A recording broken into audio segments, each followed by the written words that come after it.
अष्टावक्र गीता दूसरा अध्याय। राजा जनक कहते हैं, आश्चर्य! मैं निष्कलंक, शांत, प्रकृति से परे, ज्ञान स्वरूप हूं। इतने समय तक मैं मोह से संतप्त किया गया। जिस प्रकार मैं इस शरीर को प्रकाशित करता हूं, उसी प्रकार इस विश्व को भी। आत्म मैं यह समस्त विश्व ही हूं अथवा कुछ भी नहीं। अब शरीर सहित इस विश्व को त्याग कर किसी कौशल द्वारा ही मेरे द्वारा परमात्मा का दर्शन किया जाता है।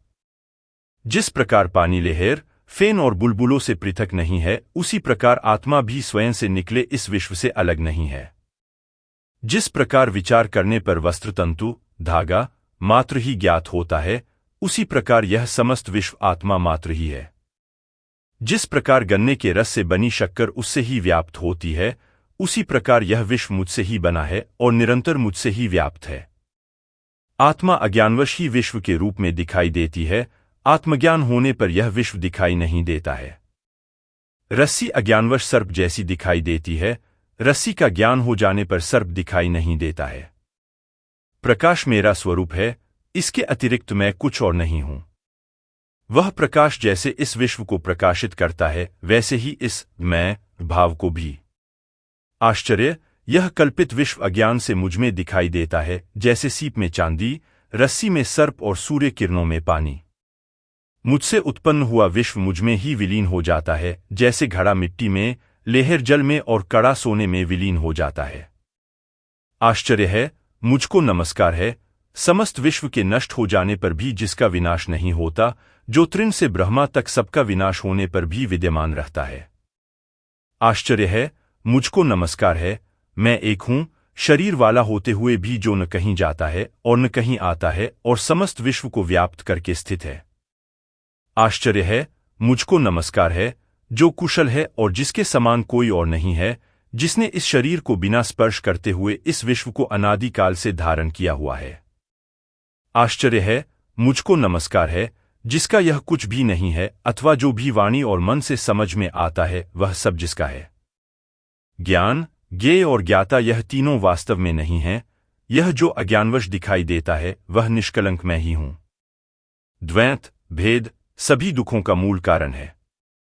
इसके अतिरिक्त कोई और औषधि नहीं है कि यह सब जो दिखाई दे रहा है, वह सब असत्य है।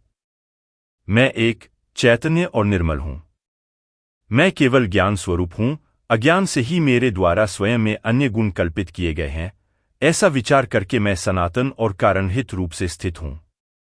न मुझे कोई बंधन है और न कोई मुक्ति का भ्रम। मैं शांत और आश्रय रहित हूं।